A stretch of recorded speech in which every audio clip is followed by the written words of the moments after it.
By morning, London would agree on two things: that a woman had been quietly cast aside at the royal gardens, and that a duke had finally lost everything worth protecting. What no one would agree on was why they ended up on the same bench that night. Edwina had arrived first, abandoned at the gates with nothing but the echo of carriage wheels disappearing into the distance. No explanation. No witness to what had just been taken from her.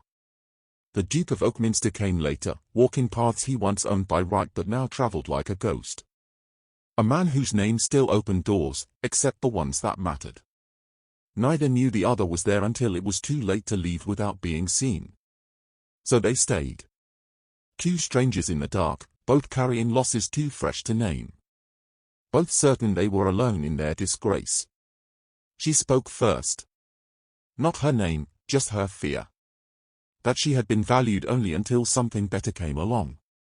He answered. Not with comfort, but with recognition. The bitter understanding of someone who'd just learned the same truth. What happened next should have been nothing. A brief encounter. Two people passing through the same shadow before returning to separate lives.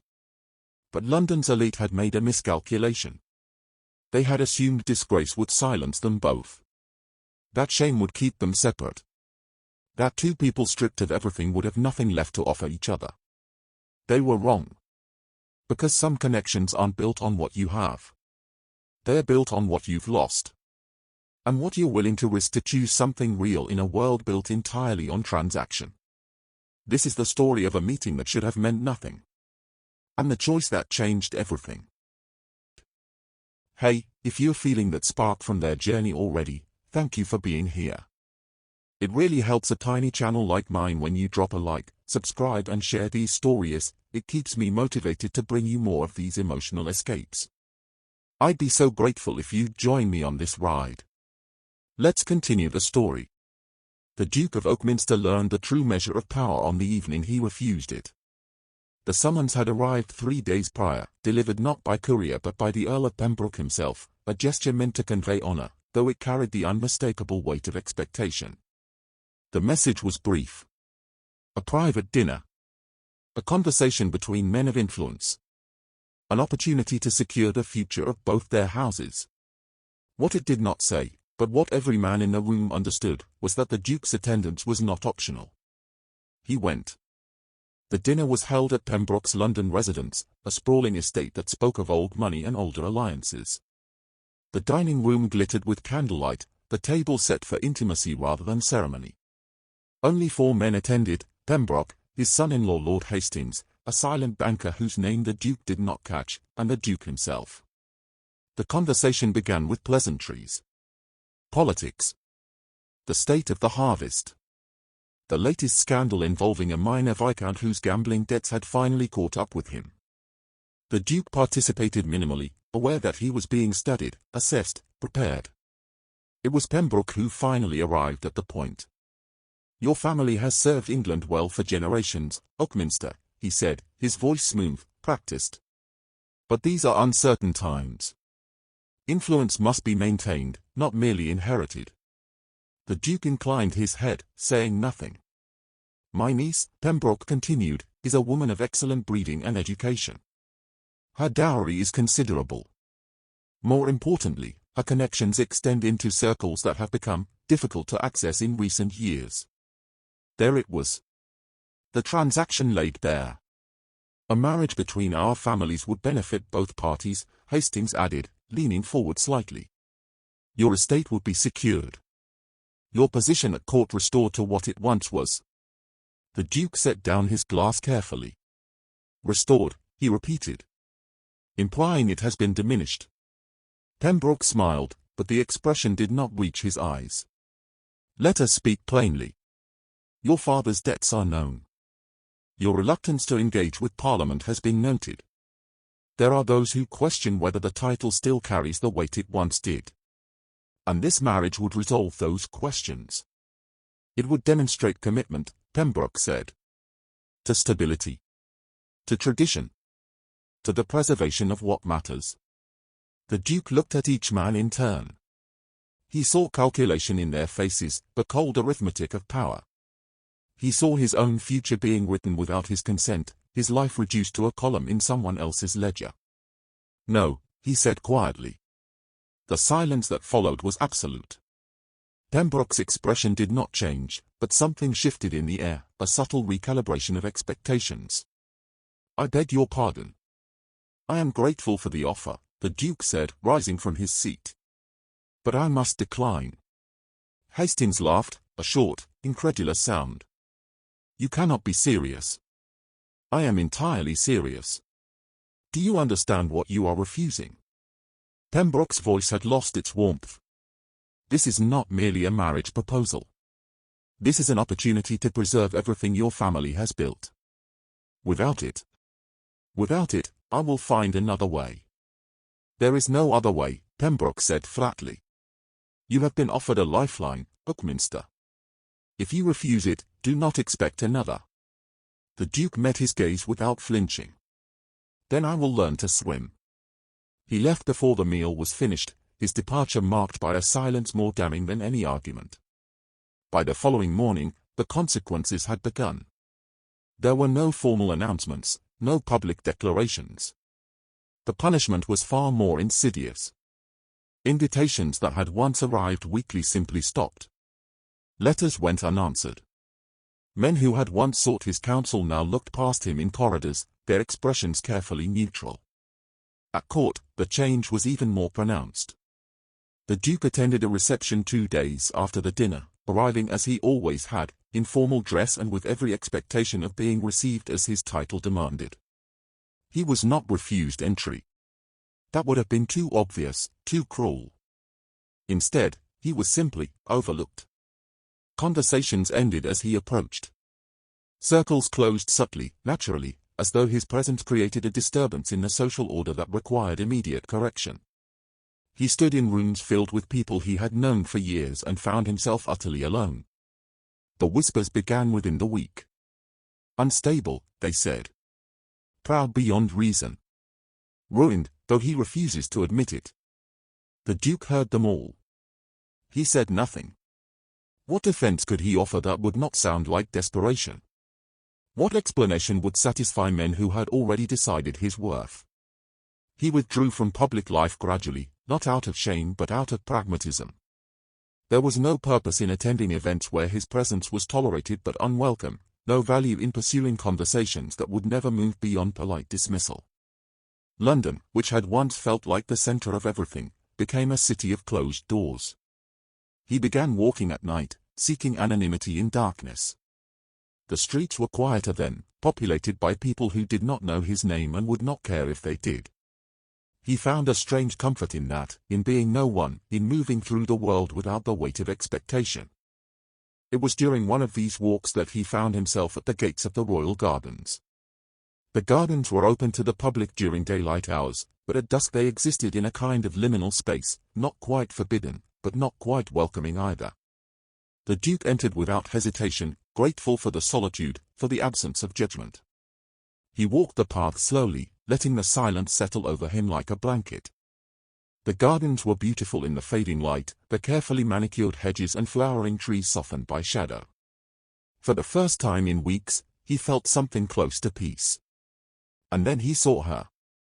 Edwina Fairley had believed, until that evening, that her life was proceeding exactly as it should. She was 23 years old, the daughter of a gentleman whose modest estate provided comfort but not extravagance. Her education had been thorough, her manners impeccable, her reputation unblemished. She had been raised with a single, unspoken understanding, that her future depended entirely on whom she married. When Mr. Richard Colfax began courting her 6 months prior, Edwina had felt a cautious optimism. He was not titled, but his family was wealthy and well-connected. He was polite, attentive, and expressed admiration for her intelligence, a quality not all men valued in a prospective wife. Their engagement had been announced quietly, without fanfare, but with the full approval of both families. Edwina's mother had wept with relief. Her father had shaken Colfax's hand with genuine warmth. Edwina herself had felt content. Perhaps not swept away by passion, but satisfied that her life would be stable, predictable, safe. She should have known better. The summons came that afternoon, delivered by a servant she did not recognize. Mr. Colfax requested her presence at the gates of the royal gardens at 6 o'clock. The message was brief, formal, and gave no indication of the purpose of the meeting. Edwina arrived early, her heart fluttering with a nervousness she could not quite explain. Perhaps he had arranged something special. Perhaps this was to be a romantic gesture, a private moment before they began the more public rituals of courtship. She waited at the gates, watching carriages pass, nodding politely to strangers who glanced her way. Colfax arrived precisely on time, stepping down from his carriage with the careful precision that characterized all his movements. He did not smile. He did not take her hand. "Miss Fairley," he said, his tone clicked. "Thank you for meeting me." "Of course," Edwina replied, searching his face for some clue to his mood. "Is something wrong?" He hesitated, and in that hesitation, Edwina felt the world begin to tilt. "I must inform you," he said slowly, "that circumstances have changed. I have been offered an opportunity that requires a different arrangement." Edwina stared at him, uncomprehending. "A different arrangement?" "A marriage," he clarified. "One that will better serve my family's interests." The words landed with the force of a physical blow. "But we are engaged," Edwina said, her voice barely above a whisper. "The engagement was never formalized legally," Colfax replied, and there was something almost apologetic in his tone, almost, but not quite. "No contracts were signed. No announcements made in the papers. It was an understanding. One that I now find myself unable to honor." "Unable?" Edwina's hands were shaking. She clasped them together to still them. "Or unwilling?" Colfax looked away. "I am sorry, Miss Fairley. Truly. But this is a matter of necessity. I hope you will understand." Understand? She felt something breaking inside her, something she had not known was fragile. "You are ending our engagement with no explanation, no warning, and you expect me to understand." "I expect you to be reasonable," he said, and now there was an edge to his voice. "You are a sensible woman. You know how these things work. This is not personal. It is simply practical." Practical? The word echoed in her mind, cold and final. "Who is she?" Edwina asked quietly. Colfax hesitated again. "That is not relevant." "It is relevant to me." He sighed, as though her insistence were an inconvenience. "Lady Catherine Mornay. The Earl of Pembroke's niece." Edwina closed her eyes. Of course. A titled woman. A woman whose connections could open doors that Edwina never could. "I see," she said softly. "I knew you would," Colfax replied, and there was relief in his voice now, as though the worst had passed. "You have always been reasonable, Miss Fairley. I admire that about you." He stepped back toward his carriage, already turning away, already moving on to the life he had chosen, the life that did not include her. "Goodbye, Miss Fairley," he said. "I wish you well." And then he was gone. Edwina stood at the gates, watching the carriage disappear into the London streets, and felt the full weight of what had just happened settle over her. She had been dismissed. Discarded. Replaced by someone more useful. And there was nothing she could do about it. She could not return home yet. Her mother would see her face and know immediately that something was wrong, and Edwina could not bear the questions, the sympathy, the inevitable disappointment. She needed time to compose herself, to construct the mask she would need to wear for the rest of her life. The gardens stood behind her, quiet and inviting. She entered without thinking, moving down the gravel paths on instinct, seeking shadows, seeking solitude. Her vision blurred with tears she refused to let fall in public. She walked until she found a bench tucked away from the main paths, partially hidden by hedges. She sat down.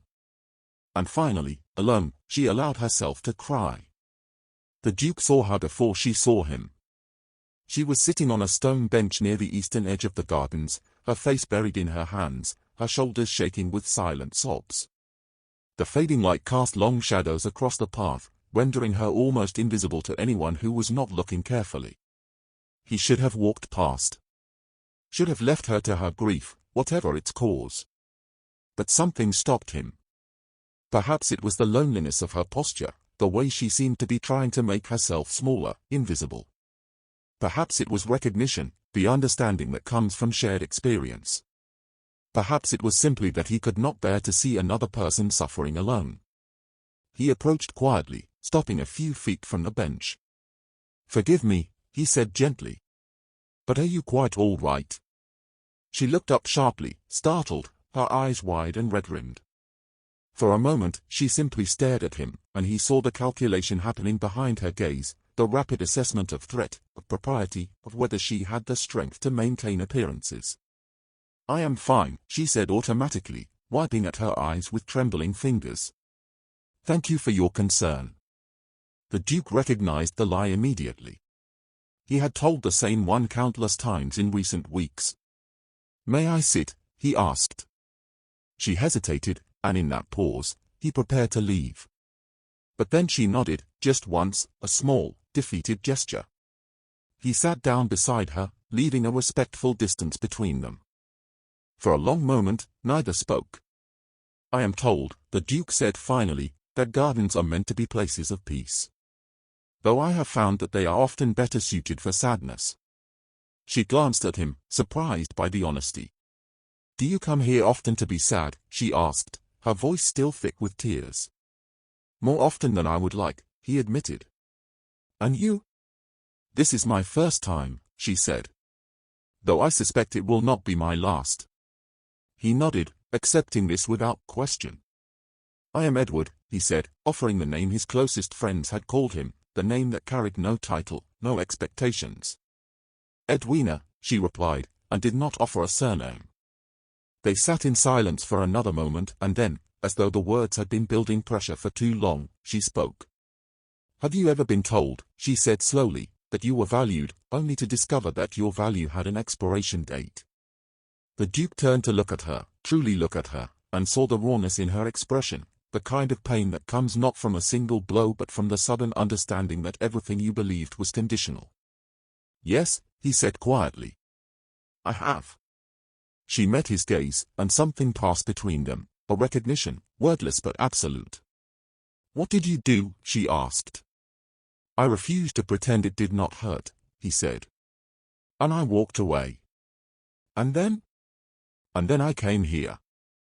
She nodded slowly, as though this answer made perfect sense. "I do not know how to walk away," she confessed. "I do not know where I would go." "Neither do I," the Duke admitted.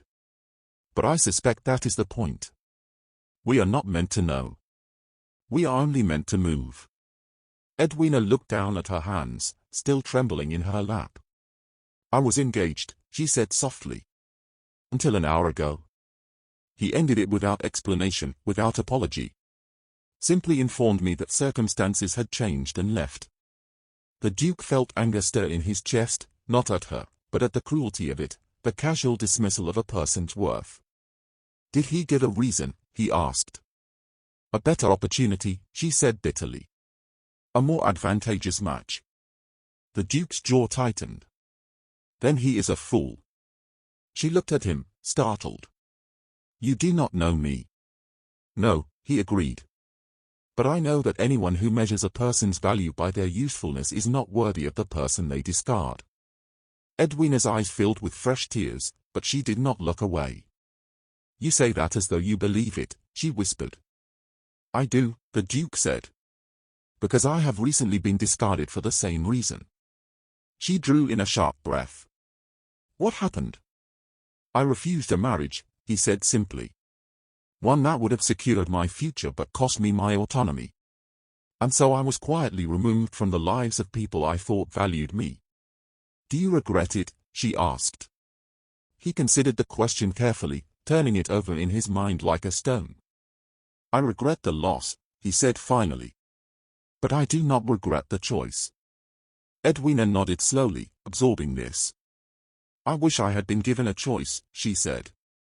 "Perhaps," the Duke said gently, "you still have one." She looked at him questioningly. You can choose how you carry this, he said. Whether you allow it to define you or whether you define yourself despite it.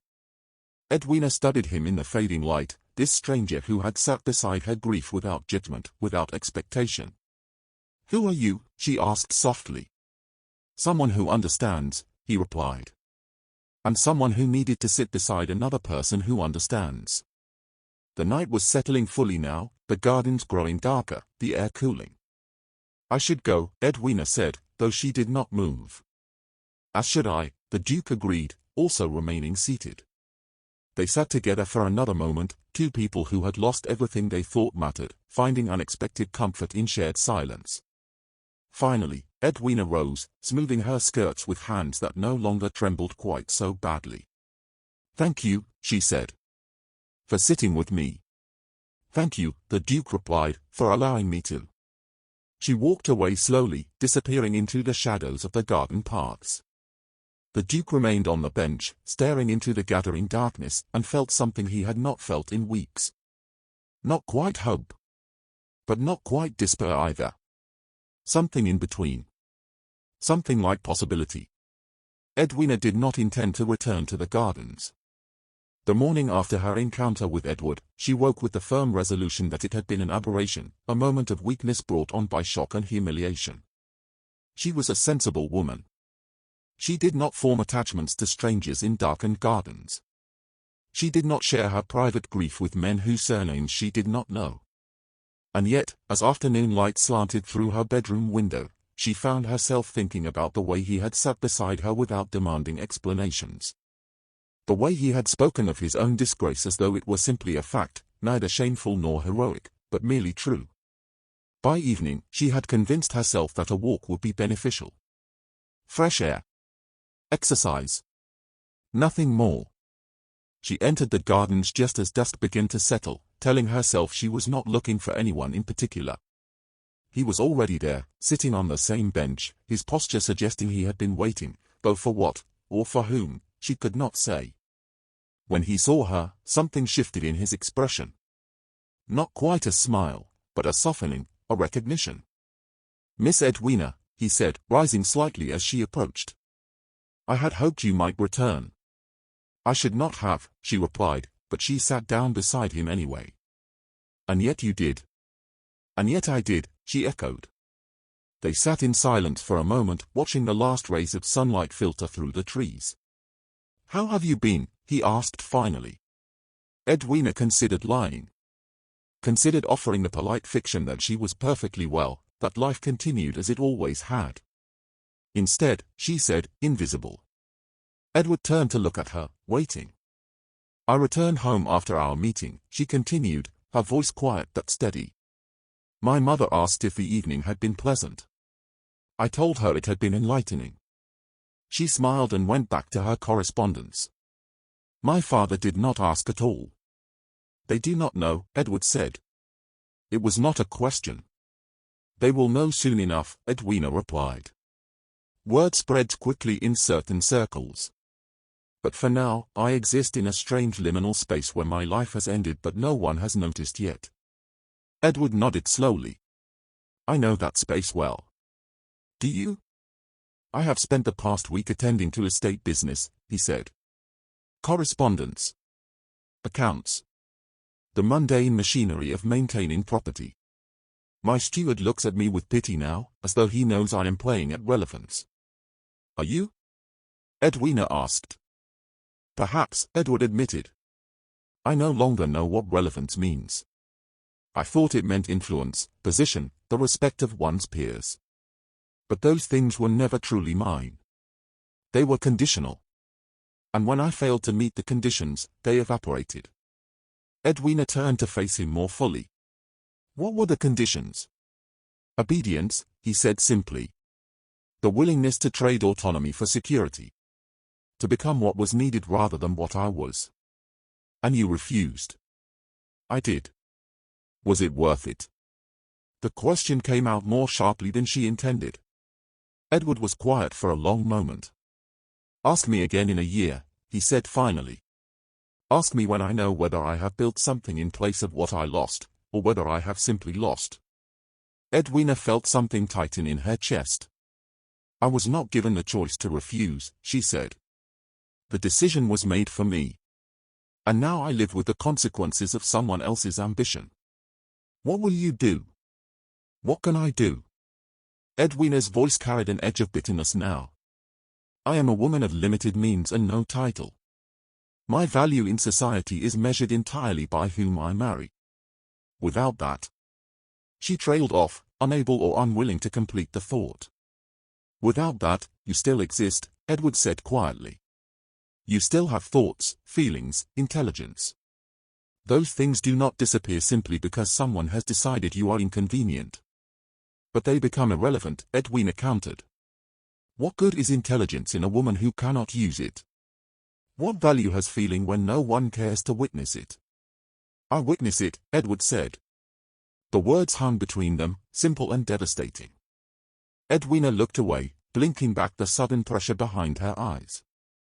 You are a stranger. Yes, Edward agreed. Perhaps that is why it matters. They began meeting regularly after that, always at dusk, always at the same bench tucked away from the main paths.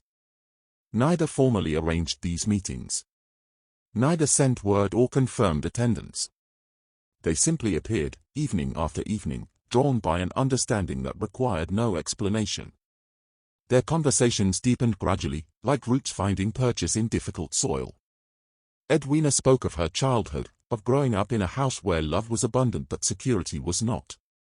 Of watching her mother's anxiety each time bills came due, of understanding from a young age that her primary purpose was to marry well enough to ensure her parents' comfort in their old age. I was not resentful, she said. It seemed a fair exchange. They had given me life, education, care. The least I could do was secure their future. But now, Edward prompted. Now I realize that my entire existence has been a transaction, Edwina said. And I have failed to deliver the agreed-upon value. Edward listened without interruption, his expression thoughtful. I was raised to believe that duty and desire were the same thing, he said when she had finished. That wanting what was expected of me was a mark of character. It took me 31 years to realize that I had never actually asked myself what I wanted. And when you did, I discovered I had no answer, Edward admitted. I only knew what I did not want. Which is where I began. By refusing the marriage. By refusing to be sold, Edward corrected gently. The marriage itself might have been tolerable. It was the transaction I could not abide. The assumption that my future was a commodity to be traded for influence. Edwina was quiet for a moment, absorbing this. Who was she? She asked. The woman you were meant to marry. I never met her, Edward said. She was a niece of the Earl of Pembroke. Well-bred, well-connected, utterly irrelevant to the actual negotiation. The marriage was never about her or about me. It was about access, about positioning, about men securing their interests through our bodies. Something cold settled in Edwina's stomach. The Earl of Pembroke, she repeated slowly. Yes? Do you know him? No, Edwina said. But I know of his niece. Edward turned to look at her sharply. How? She is the woman my former fiancé is now pursuing, Edwina said, the words emerging with careful precision. Lady Catherine Mornay. The silence that followed was absolute. Edward stared at her, his expression shifting from confusion to comprehension to something darker, a recognition of pattern, of design.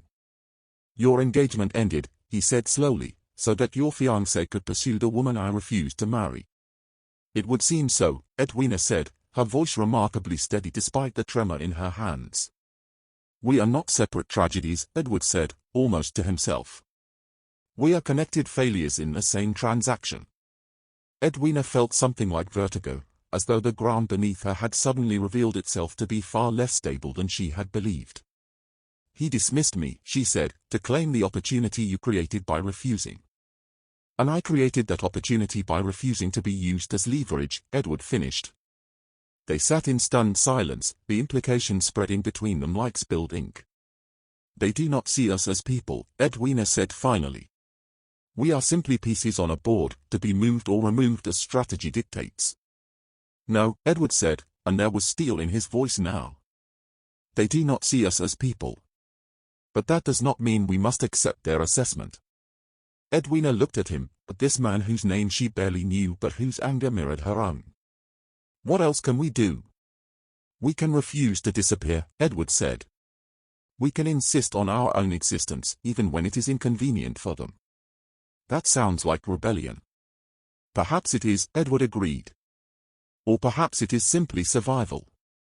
Outside the gardens, the world continued its relentless machinery. Edwina's mother began receiving visitors with increasing frequency, women who arrived with sympathetic expressions and carefully probing questions. How was dear Edwina managing? Had there been any recent developments in her social calendar? Were there any promising acquaintances on the horizon? The subtext was clear, they knew. Perhaps not the details, but enough. Enough to understand that Edwina's prospects had dimmed, that her value had decreased, that she was now a daughter in need of strategic repositioning. Her mother responded to these inquiries with practiced grace, deflecting without confirming, maintaining appearances while quietly panicking. One evening, as Edwina prepared to leave for her walk, her mother stopped her in the hallway. Mr. Pemberton has expressed interest in calling on you, she said, her tone carefully neutral. Edwina paused, her hand on the door. Mr. Pemberton. He is a widower, her mother continued. Established. Respectable. His children are nearly grown. It would be a comfortable arrangement. Comfortable, Edwina repeated, tasting the word like ash. Edwina. Her mother's voice softened, taking on a pleading quality. I know this is not what you imagined. But circumstances have changed. We must be practical. Practical, Edwina said. Of course. Will you receive him? Edwina looked at her mother and saw fear there, barely concealed. Fear of poverty, of insecurity, of a future where comfort could no longer be taken for granted. I will think about it, Edwina said, and left before her mother could press further. As she walked toward the gardens, she felt the weight of expectation settling over her shoulders like a cloak she could not remove. Her mother was not wrong. Circumstances had changed. Resources were limited. A comfortable arrangement with a respectable widower was perhaps the best she could hope for now. And yet the thought of it filled her with a despair so profound it threatened to pull her under. Edward, too, found himself subject to renewed attention. The isolation that had defined his first weeks of disgrace began to crack, not with warmth but with calculation. Lord Hastings called on him unexpectedly, arriving at his London residence with an apologetic smile and a bottle of excellent brandy. I have been remiss in my correspondence, Hastings said, settling into a chair as though they were old friends resuming a pleasant acquaintance. The business of Parliament, you understand. Edward understood perfectly. He said nothing. There has been talk, Hastings continued, of reconsidering certain positions. The Foreign Office, perhaps. Or a seat on the Trade Commission. Your expertise would be valued. Would it? Edward said flatly. Of course. Hastings leaned forward, his expression earnest. Your father's legacy, your own capabilities, these things have not been forgotten, Buckminster. The use of his title was deliberate, a reminder of what he stood to reclaim. What would be required? Edward asked, though he already knew. Simply a willingness to engage, Hastings said smoothly. To be present. To demonstrate that past misunderstandings have been resolved. Misunderstandings. We all make decisions in haste that we later reconsider, Hastings said. There is no shame in recognizing when circumstances allow for recalibration. Edward met his gaze evenly. You want me to reconsider the marriage? I want you to reconsider your isolation, Hastings corrected. The marriage was simply one path. There may be others. But they all require your participation in society, your willingness to be part of the structures that maintain order and prosperity. And if I prefer my isolation? Hastings's smile thinned. Then I fear it will become permanent. The door is open now, Buckminster. But doors do not remain open indefinitely. He left shortly after, the brandy unopened on the table. Edward sat alone in his study, staring at the bottle, understanding the message clearly. Return to the fold, or be cast out entirely. Submit, or suffer. That evening, when Edward arrived at the gardens, Edwina was already there, her posture rigid, her expression distant. You look troubled, he said, sitting beside her. My mother wishes me to receive a suitor, Edwina said without preamble. A widower. Respectable and dull and utterly safe. Will you? I do not know, she admitted. What choice do I have? I cannot remain in my parents' home indefinitely, unmarried and purposeless. And yet the thought of accepting this man, of pretending gratitude for being chosen only because I have been devalued. She broke off, pressing her fingers to her temples. Edward was quiet for a moment. I was offered a door back into society today, he said finally. Edwina looked at him sharply. What did you say? Nothing yet, Edward replied. But the implication was clear. Recant my refusal, demonstrate willingness to comply, and I will be restored to something approximating my former position. And will you? Edward looked out across the darkening gardens, at the shadows lengthening between the trees. I do not know, he said honestly. A week ago, I would have said no without hesitation. But now I understand the cost of principle, Edward said. Not just to myself, but to those who depend on me. My estate. My tenants. The people whose livelihoods are connected to my own. That is not the same as your own desires, Edwina said quietly. No, Edward agreed. But perhaps my own desires are luxury I can no longer afford. Edwina turned to face him fully, and he saw something fierce in her expression, something that had not been there before. Do not do that, she said. Do not convince yourself that capitulation is noble. I have watched my entire life be shaped by other people's needs, other people's expectations. I do not wish to watch you do the same. And what would you have me do? Edward asked, not unkindly. Maintain my isolation? Preserve my principles while everything around me crumbles? I would have you choose yourself, Edwina said. At least once. At least here. The words hung between them, raw and honest. Edward reached out slowly, tentatively, and took her hand. She did not pull away. I do not know how to do that, he admitted. I have spent my entire life being what was needed. I do not know what I am when no one needs me to be anything. Then perhaps, Edwina said, her fingers tightening around his, we learn together. They sat in silence as darkness settled fully over the gardens, two people caught between the lives they were expected to return to and a strange, fragile possibility of something else. Neither knew what would come next. But for the first time in weeks, neither felt entirely alone in facing it.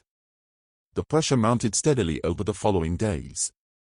Edwina's mother began speaking more openly about Mr. Pemberton, describing his comfortable income, his well-appointed house, his reasonable temperament. She did not say, you should be grateful, but the implication saturated every word. Edward received another visit, this time from an old friend, or someone who had once been a friend, before disgrace had redefined the terms of their relationship. You are being foolish, the man said bluntly. Pride is expensive, Oakminster. Can you afford it? Edward did not answer. But that night, when he met Edwina in the gardens, he saw the same question reflected in her eyes. Can we afford this? Can we afford to choose ourselves when the cost is so high? I am afraid, Edwina confessed, her voice barely above a whisper. I am afraid that if I refuse what is offered, nothing else will come. That this is my last chance, and I am too stubborn to take it. I am afraid of the same thing, Edward admitted. That if I do not return now, the door will close permanently. That I will have sacrificed everything for nothing. They sat together in the growing darkness, holding hands like children afraid of getting lost. What do we do? Edwina asked. Edward looked at her, at this woman he had known for mere weeks but who felt more real to him than anyone he had known for years. I do not know, he said. But I know I am not ready to let this go. Whatever this is. Edwina's eyes filled with tears. Neither am I. Then we hold on, Edward said. A little longer. Until we know what we are holding on to. She nodded, and they sat together as the night deepened around them, two people refusing to disappear, even as the world insisted they should. But the pressure continued to build. And both knew that eventually, they would have to choose. The truth arrived on a Tuesday afternoon, wrapped in idle gossip and delivered without malice. Edwina had accompanied her mother to a small gathering at Lady Hartwell's residence, one of those carefully orchestrated social events where women gathered under the pretense of charitable work while actually engaging in the far more serious business of information exchange. Edwina had attended reluctantly, knowing her presence would invite speculation but unable to refuse without raising further questions. She sat in the corner of the drawing room, ostensibly examining fabric samples for the church bazaar, while conversation swirled around her like currents. Such a shame about Oakminster, someone said, the voice carrying clearly across the room. Edwina's hands stilled on the fabric. Oh, another woman replied, her tone suggesting she knew precisely what shame was being referenced but wished to hear it articulated nonetheless. The Duke of Oakminster, the first woman clarified. I heard he has been completely sidelined since that business with Pembroke. Refusing the marriage was bad enough, but to remain so stubbornly isolated, it borders on the absurd. He was seen walking in the royal gardens last week, a third voice added. Alone, naturally. I suppose even dukes must seek fresh air when society has grown too stifling. The conversation continued, but Edwina no longer heard it. The Duke of Oakminster. Edward. The fabric samples blurred before her eyes as understanding crashed over her in waves. Edward, the man who had sat beside her in grief, who had spoken of being cast aside for refusing to be sold, who had held her hand in the darkness and confessed his own fears, was not simply another victim of society's cruelty. He was the Duke of Oakminster. The man whose refusal had created the very opportunity that had destroyed her life. The room seemed to tilt. Edwina forced herself to breathe slowly, carefully, maintaining the appearance of composure while her mind raced. He had known. He must have known. When she told him about Richard Colfax, about Lady Catherine Mornay, about the political marriage that had cost her everything, he had known it was connected to his own refusal, and he had said nothing. He had let her believe they were equal in their disgrace. Two strangers finding comfort in shared loss. But they were not equal. They had never been equal. He was a duke. She was no one. And he had lied to her. Edwina excused herself from the gathering early, claiming a headache that was not entirely fabricated. Her mother protested weakly, but Edwina was already moving toward the door, desperate for air, for space to think. She did not go home. Instead, she walked directly to the gardens, arriving well before their usual meeting time, her anger propelling her forward like a physical force. She paced the paths near their bench, rehearsing confrontations in her mind, discarding them, starting again. Each imagined conversation ended differently, with tears, with accusations, with cold dismissal, but all began with the same question. Why did you lie? The sun was still high when she heard footsteps on the gravel path. Edward appeared around the hedge, stopping short when he saw her. His expression shifted immediately from surprise to concern. Edwina, he said, moving toward her. I did not expect you so early. Is something wrong? Who are you? She asked, her voice tight and controlled. Edward froze. What? I asked you a question, Edwina said, each word precisely articulated. Who are you? She watched understanding dawn across his face, watched the careful composure slip, revealing something underneath, guilt, perhaps, or resignation. Edwina. Your name, she interrupted. Your full name. Edward closed his eyes briefly, and when he opened them again, she saw surrender there. Edward Ashford, he said quietly. Duke of Oakminster. The confirmation, though expected, still struck like a blow. You lied to me, Edwina said. I admitted. You lied, she repeated, her voice rising. You sat beside me and let me pour out my grief about a situation you created, and you said nothing. You let me believe we were the same, two people equally damaged by forces beyond our control. But we are not the same. We have never been the same. No, Edward agreed, and there was pain in his voice now. We are not the same. But my feelings were honest. My understanding was real. Your understanding? Edwina laughed, a sharp, bitter sound. How can you understand what it means to have your entire future destroyed when you are a duke? When you have title, property, influence, when your identity exists independent of whom you marry or whom you please. My identity is not as secure as you believe, Edward said. Yes, I have a title. But titles without influence are hollow. I have been made irrelevant, Edwina. Perhaps not in the same way as you, but the isolation is no less real. But you chose it, Edwina countered. You chose to refuse. You chose to walk away. I was given no choice. I was simply discarded so that another man could claim what you rejected. Edward flinched. I know. Do you? Edwina moved closer, her hands clenched at her sides. Do you understand that your principles, your refusal to be sold, cost me everything? That your moral stand came at my expense? That was never my intention, Edward said, his voice raw. But it was the consequence, Edwina said. And you knew. When I told you about Richard, about Lady Catherine, you knew it was connected, and you said nothing. What should I have said?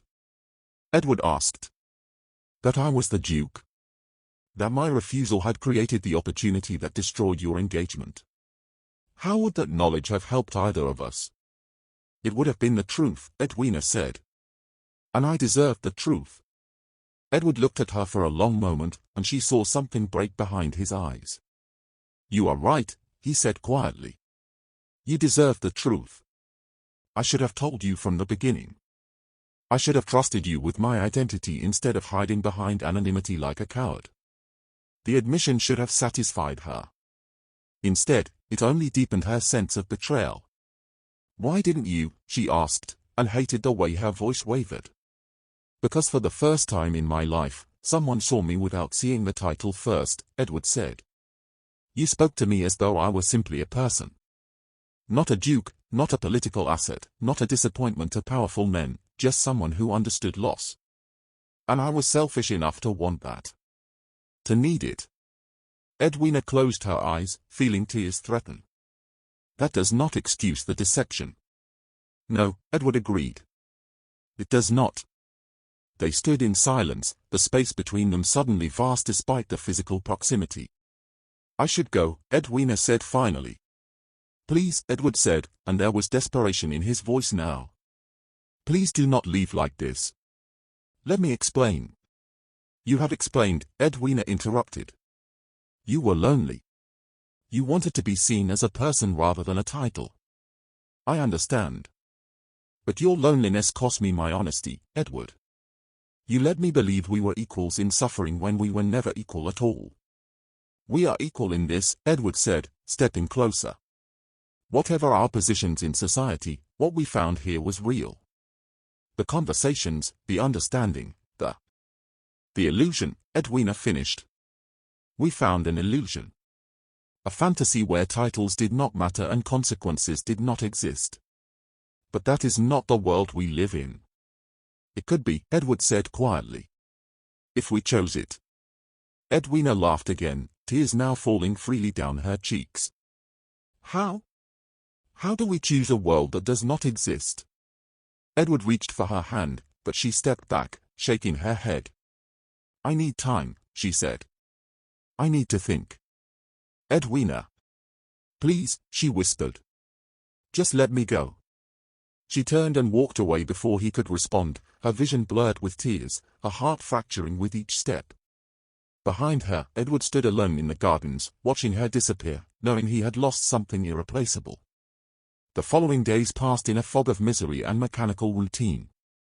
Edwina remained in her room as much as propriety allowed, claiming the headache had worsened.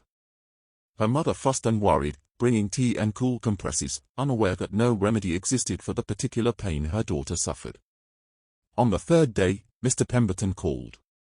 Edwina's mother announced the visit with poorly concealed excitement, urging Edwina to dress appropriately, to compose herself, to remember that opportunities must be seized when presented. Edwina descended to the drawing room with the heavy resignation of a prisoner approaching the gallows. Mr. Pemberton was exactly as she had imagined, middle-aged, pleasant-faced, utterly unremarkable. He greeted her with courteous warmth, asked after her health with genuine concern, and spoke of his children with obvious affection. He was, in every measurable way, a good man. And the thought of marrying him filled Edwina with such profound emptiness that she could barely maintain conversation. "My daughter is quite accomplished on the pianoforte," her mother said, guiding the conversation with practiced skill. "Perhaps you might favor us with a performance, Edwina." Edwina played. Her fingers moved across the keys mechanically, producing sound without feeling, notes without music. Mr. Pemberton applauded politely when she finished. "Lovely," he said. "My late wife was also musical. I find it brings great comfort to a household." Comfort. That word again. After he departed, with promises to call again soon, Edwina's mother turned to her with barely contained hope. "He is very suitable," she said. "Do you not think so?" "Very," Edwina agreed hollowly. "Then you will encourage his suit." Edwina looked at her mother and saw the anxiety there, the fear of an uncertain future, the desperate hope that her daughter might yet be saved from spinsterhood and poverty. "I will consider it," she said, which was not quite a lie but not quite the truth either. Edward, too, faced renewed pressure. The Earl of Pembroke himself appeared at Oakminster House, unannounced and uninvited, his presence a statement of either extraordinary confidence or calculated intimidation. "Your Grace," Pembroke said, settling into a chair as though he owned it. "We should speak plainly." "By all means," Edward replied, remaining standing. "Your isolation has made its point," Pembroke continued. "You have demonstrated your independence, your unwillingness to be dictated to. All very admirable. But the time for posturing has passed." "I was not posturing." "Then you were being foolish," Pembroke said bluntly. "Either way, the result is the same. You have damaged yourself unnecessarily. But damage can be repaired." Edward said nothing, waiting. "Lady Catherine is no longer available, of course," Pembroke said. "Mr. Colfax has proven himself adequate to that arrangement. But there are other opportunities. Other alliances that could restore your position." "I am not interested in restoration through marriage," Edward said. "No." Pembroke's eyebrows rose. "Then perhaps you are interested in complete obscurity. Because that is the alternative, Oakminster. Without strategic alliance, your influence will continue to wane. Your estate may survive, but your relevance will not. Perhaps relevance is overrated." Pembroke leaned forward, his expression hardening. "Do not be naive. You are a duke. That title carries responsibility, to your family, to your tenants, to the structure of society itself.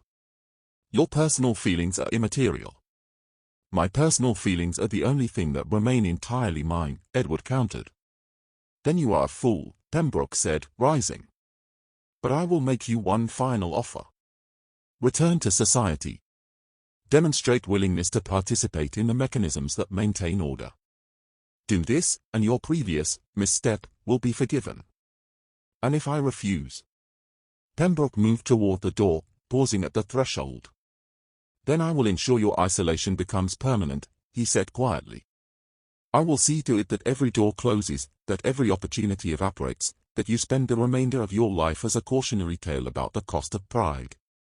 He left without waiting for a response. Edward stood alone in the drawing room, staring at the closed door, feeling the walls closing in. That evening, neither Edward nor Edwina went to the gardens. Edward remained in his study, a glass of untouched brandy before him, contemplating the ruins of his life. Edwina sat in her bedroom, staring out the window at the darkening sky, feeling the weight of expectations pressing down like a physical force. Both faced the same choice, though neither knew the other was facing it simultaneously. Capitulation or destruction? Security or principle? The lives they were expected to reclaim, or the fragile, impossible thing they had found in the darkness? Edward thought of Edwina's face when she learned the truth. The betrayal in her eyes. The way she had looked at him as though he were just another man who had used her for his own purposes. He thought of Pembroke's threat. Of the life that awaited him if he continued to refuse, a life of irrelevance and isolation, his title reduced to an empty formality. And he thought of the alternative. Returning to society. Playing the game he had always played. Becoming once again what was needed rather than what he was. It would be easier. Safer. More comfortable. And it would destroy whatever remained of the man he had discovered himself to be in those quiet conversations in the gardens. Edward picked up the glass of brandy, stared at it for a long moment, then set it down untouched. He rose from his desk, pulled on his coat, and walked out into the night. Edwina sat by her window until full darkness fell, watching the streets empty, the lamplighters making their rounds. She thought of Mr. Pemberton's kind eyes and pleasant conversation. The comfortable life he offered. The security her parents needed. She thought of Edward's deception. The way he had let her believe they were equals when they never had been. But she also thought of the truth beneath the deception. The honesty in his voice when he spoke of his own fear and loneliness. The way he had listened to her without judgment, without expectation. The way he had seen her, truly seen her, perhaps for the first time in her life. Her mother's voice drifted up from downstairs, speaking to her father about Mr. Pemberton's excellent prospects. Edwina closed her eyes. She could accept what was offered. Could salvage her reputation, secure her future, fulfill her obligations to her family. Could spend the rest of her life being comfortable and safe and utterly invisible. Or she could choose herself. Just once. Just this once. Even if it cost her everything. Even if Edward never forgave her for leaving. Even if she remained angry at his deception. Even if choosing herself meant choosing nothing but the principle of the choice itself. Edwina stood, pulled on her cloak, and slipped quietly out of the house. The gardens were dark when she arrived, the gates technically closed but never locked. She made her way to their bench, not knowing if he would be there, not knowing what she would say if he was. The bench was empty.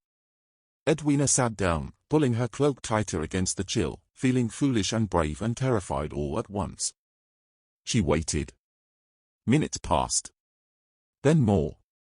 And then she heard footsteps on the gravel path. Edward appeared from the shadows, stopping when he saw her. Even in the darkness, she could see the surprise on his face, followed quickly by something that looked like hope. "Edwina," he said quietly. "I am still angry," she said, her voice steady despite the pounding of her heart. "You lied to me. You led me believe we were the same when we were never the same." "I know," Edward said. "And I do not know if I can forgive that." "I understand."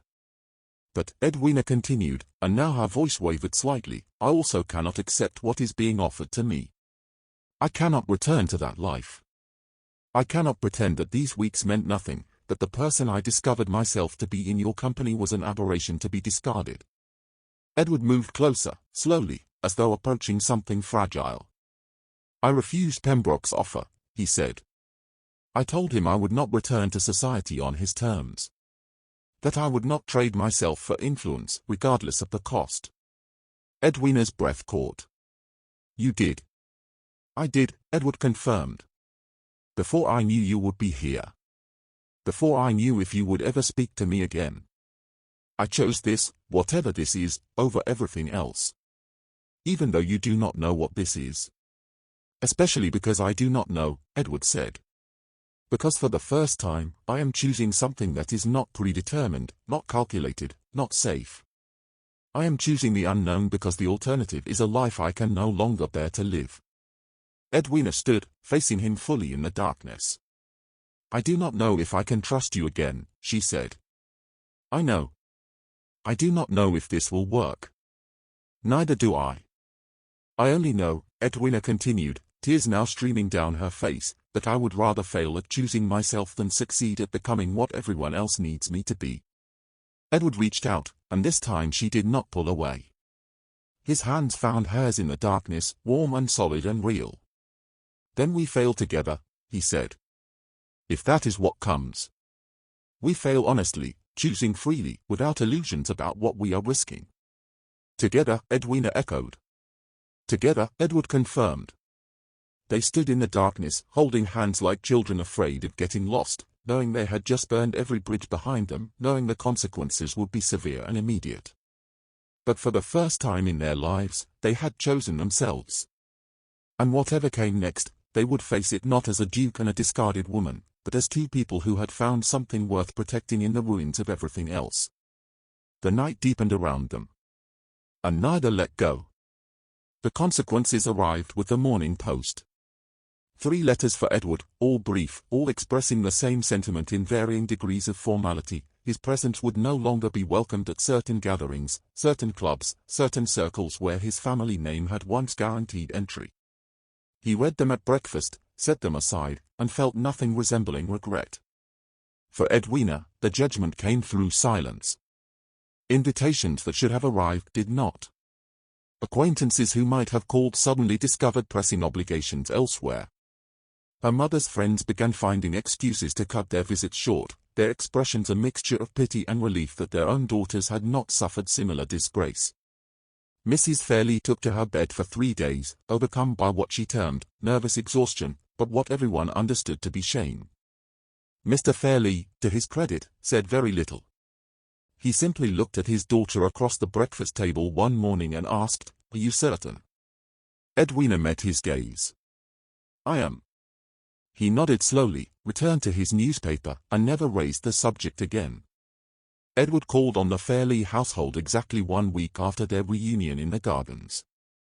He arrived in full formal dress, his card presented properly, his intentions unmistakable. The butler who answered the door looked momentarily uncertain. Protocol dictated he should admit a duke without question, but household gossip had surely informed him of the complicated situation.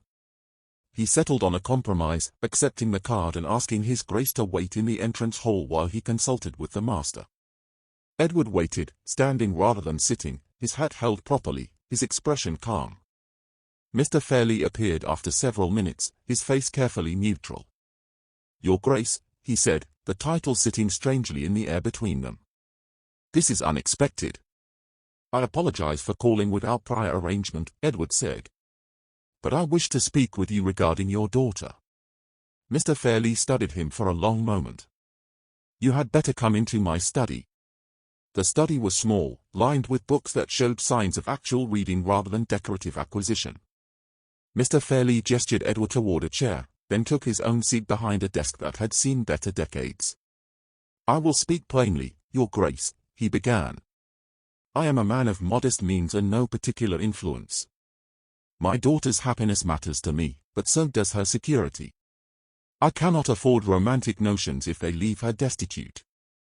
"I understand," Edward said. "Do you?" Mr. Fairley leaned forward slightly. "Because from where I sit, you are a duke who has made himself unwelcome in society, and my daughter is a young woman whose reputation has already been damaged. If you are here to propose some clandestine arrangement—" "I am here to ask permission to marry her," Edward interrupted quietly. The silence that followed was profound. Mr. Fairley blinked. "I beg your pardon." "I wish to marry your daughter," Edward repeated. "With your blessing, though I will respect her choice regardless of whether you grant it." "You are a duke," Mr. Fairley said slowly, as though explaining something Edward might have forgotten. "I am aware." "And you wish to marry a woman with no title, no fortune, and a damaged reputation." "I wish to marry Edwina," Edward corrected.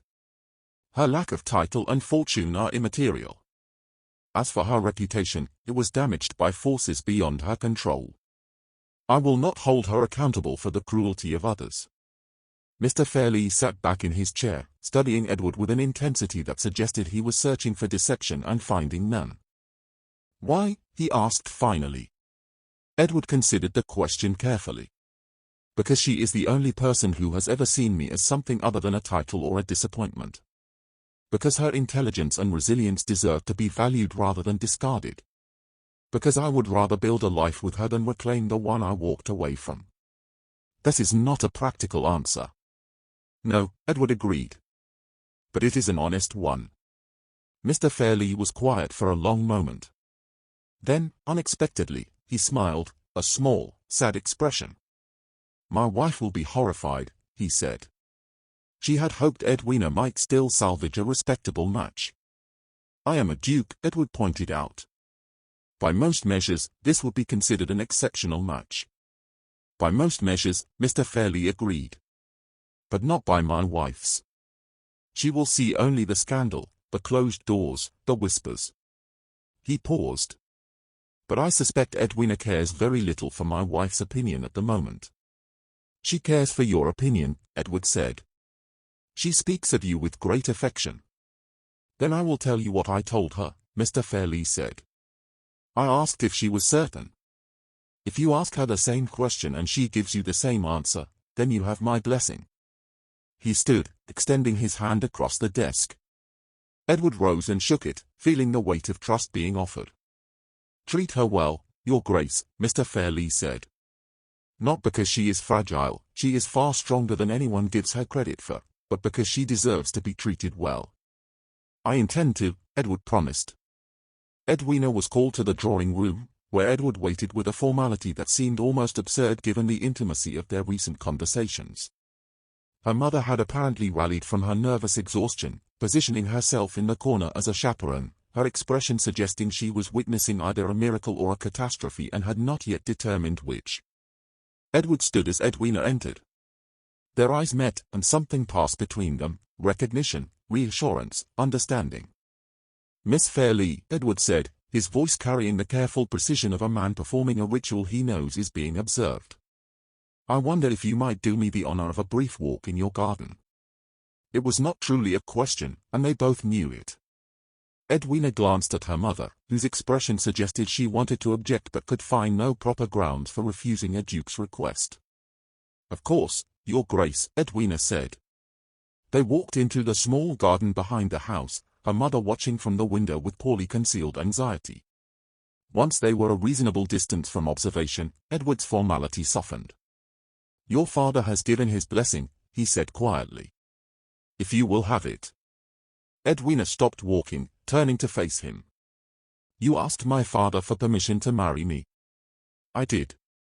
Without asking me first. I am asking you now, Edward said. He reached for her hands, holding them gently. Edwina Fairley, will you marry me? Not because it will restore your reputation or secure your future, though I hope it will do both, but because I cannot imagine building a life with anyone else. Edwina felt tears prickling at her eyes. You understand what you are asking? What this will cost you? I understand that society will judge us, Edward said.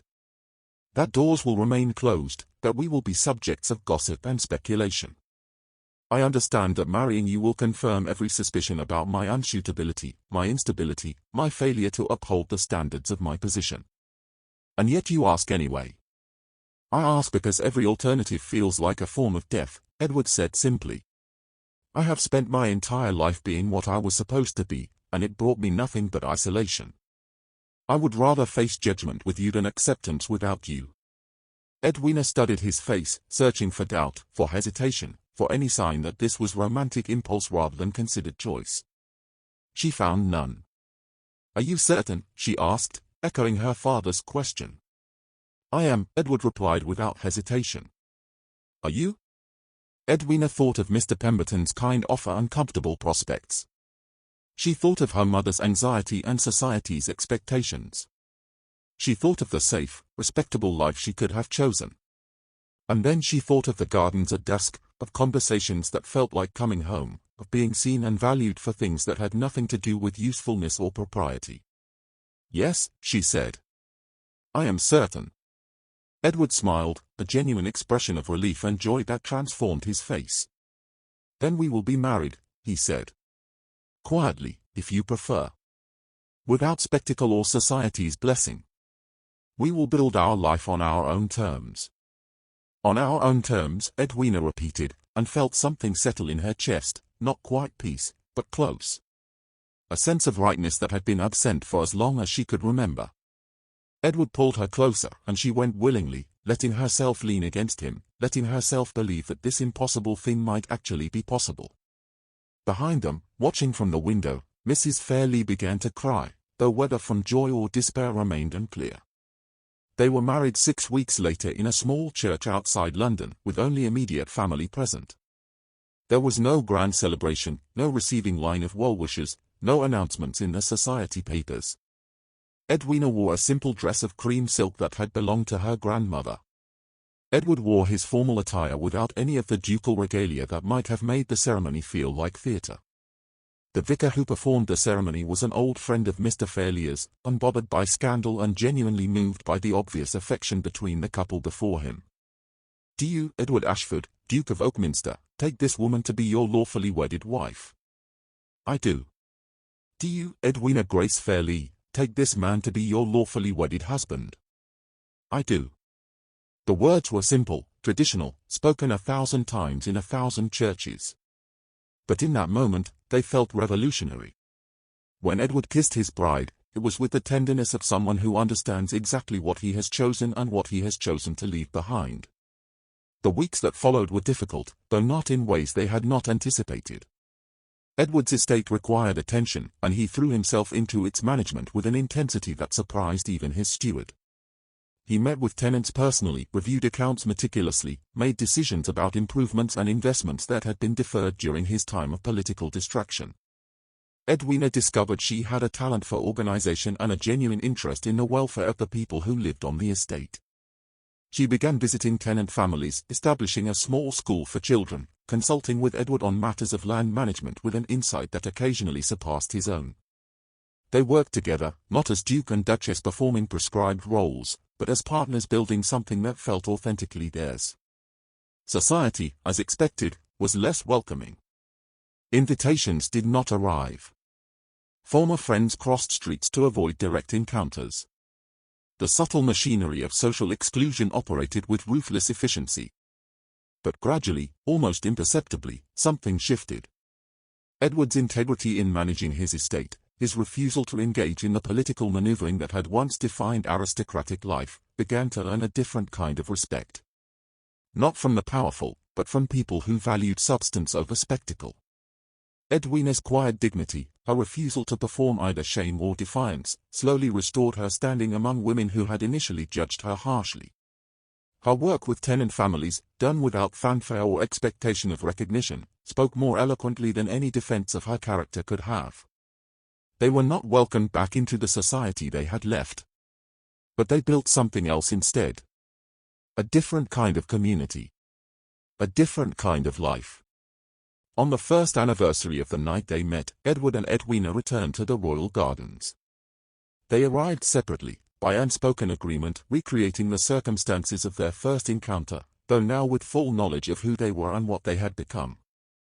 Edwina sat on their bench as the sun began to set, watching the light filter through the trees, remembering the woman she had been a year ago.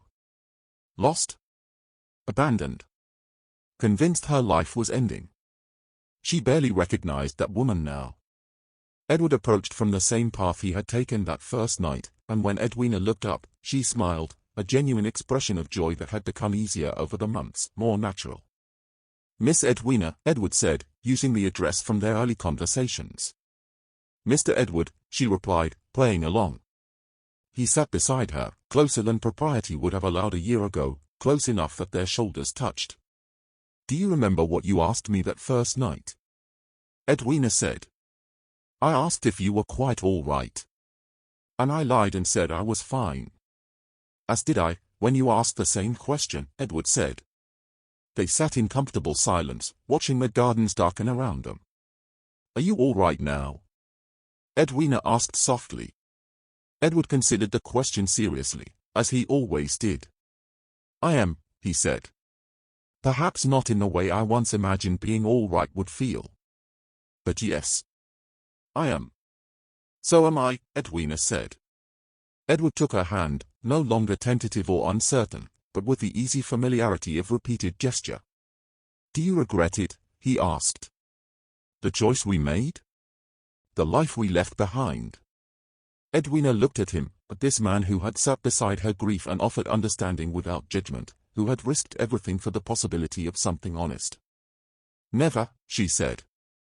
"Do you?" "Not once," Edward replied. "Not even when it was hardest. Not even when I was most uncertain about everything else." What were you certain of? Edwina asked, though she suspected she knew the answer. This, Edward said simply. Us. The rightness of choosing freely, even when the cost was high. Edwina leaned her head against his shoulder, feeling the steady rhythm of his breathing, the solidity of his presence. We chose each other, she said. Before we knew what that choice would mean. Before we knew if it would work. We chose each other when we had nothing else to offer but honesty. And now? Edward asked. Now we have built something worth choosing again, Edwina said. Every day. Not because we must, but because we wish to.